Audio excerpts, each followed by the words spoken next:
Let's have a look at linking and embedding strategies in Affinity Publisher.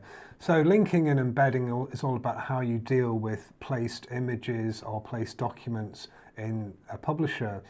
So for instance, with linked images, the images are stored external to the publisher document, and with embedded images, they're stored actually within the document.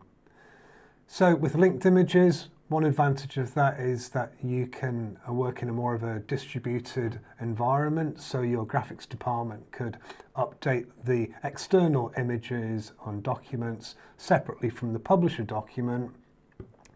This also means a smaller file size, but with embedded, you'd be able to store all of your images and placed documents actually within the publisher file.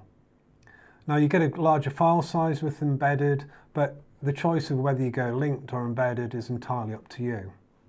So when you set up a new document, you can choose whether you want your images to be linked or embedded. And you can do this via the File menu. Via File New, you can choose from this image placement policy whether the images are to be linked, that's the default option, or embedded. This particular document is set up with the Prefer Linked option selected, which means that all of our images in this particular document will be linked images. And you can get a complete heads up about all the images in your document in terms of their size, their placement policy, file names, and location, etc. via the Resource Manager. And you can find the Resource Manager in the Document menu, select Resource Manager, and there you can see a complete report of all the files in the document. So at the moment we have the file names listed here, the status, which could be OK, modified if it's been modified externally, or missing if it's been deleted. So we'll just have a look at that in a second. So it's ordered by page order, and the placement policy, which was set to linked, as you'd expect, all of the images have been linked. So this particular image here, this fellow on the bottom right, we're going to just change that file and see what happens in the Resource Manager.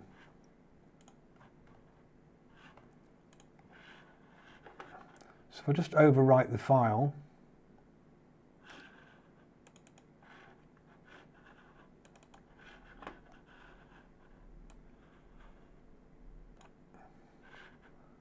replace it.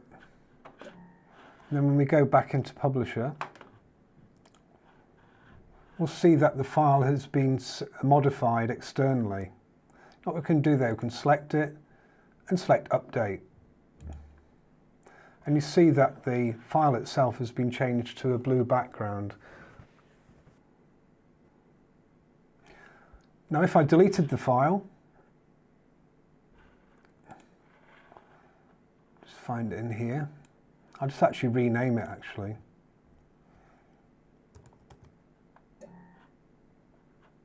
And I'll delete this one, move to trash, come back to Publisher.